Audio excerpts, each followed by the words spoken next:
اسنکی این کودتا یعنی چی؟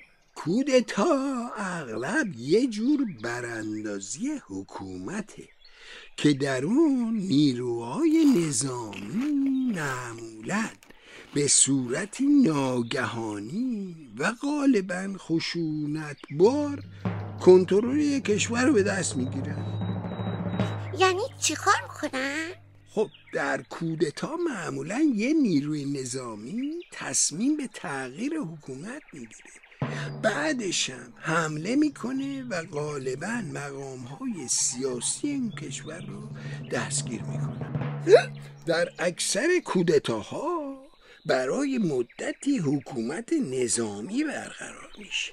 حالا تو این تغییر چیزی هم عوض میشه؟ کودتا یه جور تحول سیاسیه که در اون کمتر ساختار و رویه های اقتصادی و اجتماعی کشور عوض میشه.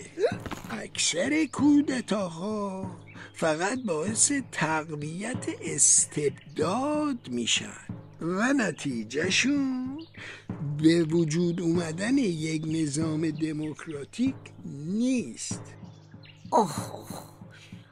چطوری جلوشو میگیرن؟ خیلی از حکومت‌ها برای جلوگیری از کودتا گروه‌های نظامی مختلفی درست میکنن تا از این طریق جلوی کودتا رو بگیرن.